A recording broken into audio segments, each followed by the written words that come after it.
That would mess people up. All right. Yes. Kid in the back. Green. How old was I when I started drawing? I was actually like 4 or 5.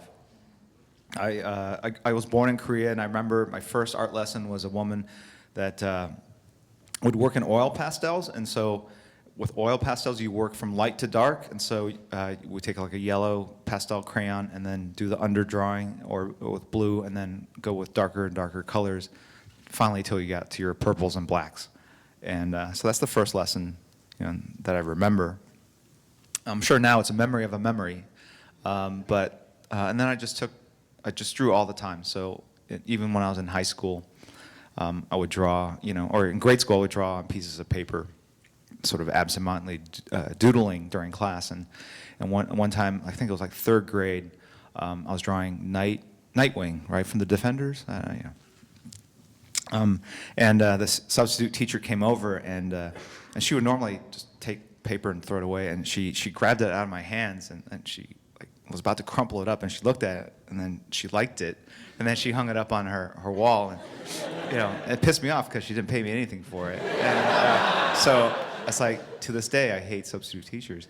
And then later in high school I got in trouble for drawing, and so I just started, because I would still do the same thing and take my paper, and so I started drawing on the actual tabletops, and so school in St. Louis has hopefully a lot of drawings left on that, but all my notebooks and stuff just have drawings all along the margins and everything like that. So it's something that I always loved doing, and I think that really is the trick to, if you really want to get into comics, you have to love it so much that nothing's going to hold you back, because there will be a ton of things that will want to hold you back, from your parents or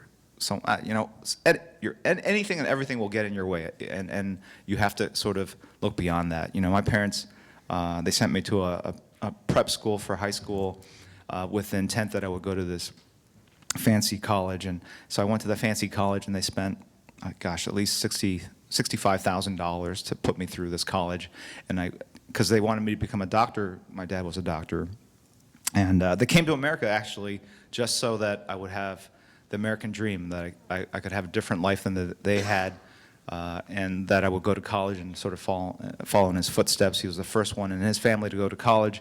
He was the first one to become a doctor, and that's what they really had hoped for me. And so I come to America.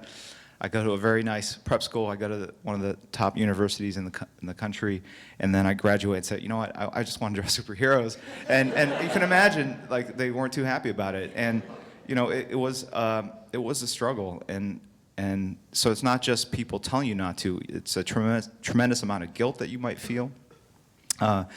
People just saying, you know what, I don't think your work's that good, or this looks funny to me, and your own self-doubt, like, maybe I shouldn't do this, but maybe this is the easier route is to apply to medical school and do this other stuff. So you have to really want it, I guess. Yes, sir. The Joker. Artists you look at and wonder why more people aren't following the book? Is there anybody that you think we should be more aware of? No, it's not so much aware of. I think there are a lot more artists that are talented than me, that are really awesome, that but what people want and what artists like, I would say, all your musicians, they're definitely the musicians that are the most commercial or most successful, but if you're into music, they probably tend to like bands or singers that are more esoteric, that are more avant-garde, or doing kind of edgier stuff that aren't so commercial. That said, there's a lot of like European artists that I really like that haven't really broken in big here because their style is so different from North American, comic book stuff. I like a lot of that. I like a lot of the indie kind of more cartoony stuff. I like a lot of the European style, where it's a lot like they use a lot more panels on a page to kind of tell a story. Trying to think what else. I'm less interested in the stuff that more resembles my style, or the style that was very popular in the 90s. I mean, I can look and go, wow, this is commercial and this would be great for this book, but personally they're not necessarily showing me something different that I can kind of learn from. So there's a lot of painted guys' work guys that are doing digital painting right now. It's really intriguing to me, and trying to really kind of pick up and learn things from. Yes. Megan. I really was a huge fan of the Minx series. Is there any Yeah. way, like bringing it back, or anything similar, or anything in the pipeline with DC for that? Because I thought it was amazing. Yeah, the Minx line was a black and white digest or manga-sized line that Vertigo did that was aimed at young adult readers, female young adult readers, and it didn't, for a number of reasons, just didn't catch on commercially. So they released just the volumes that they did, and then I think it's discontinued after that point. So it's tough, you know. The industry is, we have all these books that sell, and they're all the superhero stuff, and every time we kind of branch out from there, it's a real hit or miss, and usually more of a miss than a hit. And I think that Minx was a bold experiment and a valid experiment. It just didn't necessarily get the numbers to warrant continue doing it. That said, I think people are continually striving to figure out a way to tap into that young adult market, because it is huge. And but I think it's been on the wane recently. In past years, it really peaked several years ago with the manga stuff, and that category has really come down a bit too. So, you know, if we had done more vampire books, maybe it would have, you know, had more success. You know, everything should really be vampires. So, no, come on, I'm kidding. Jacob is sexy though. Yes, sir. Someone managed the Minx thing, and also we earlier talked about Game Kids, and last weekend there was an anime on here in Boston. I noticed it had like different demographics, and that was like what you're saying about like more females, more younger kids. Yes. Kind of just wondering, aside from Minx, which really didn't work, like how do you actually do that?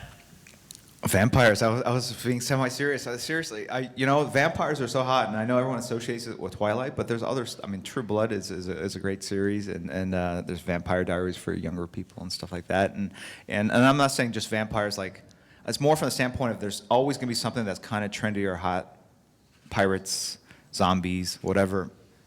And I think we just have to get better at sort of predicting that kind of stuff.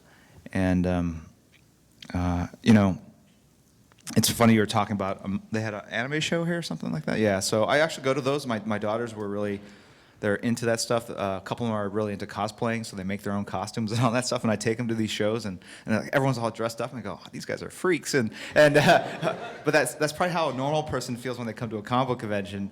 And but it's a completely different crowd. No one recognizes me. I just kind of wander around. I'll even sit down in Artist Alley and just draw like free characters, sketches of people with gigantic eyes and triangular heads, and while they're doing their thing. And I love the exuberance and passion and you know, the zeal. I mean, these kids are so into that stuff, and so much of it is social rather than based on the content per se. They're not looking for back issues. They're getting together and checking out each other's costumes and posing and taking pictures and doing these sort of flash mob type events kind of thing. And that's different than stuff that you see at a comic book show. And it's been interesting at San Diego Comic-Con. There's actually more and more of the anime crowd coming in. And I think at New York Comic-Con this year, if you guys have a chance to go, I think they combined the anime show with the regular comic book Comic-Con in November, or October, sorry.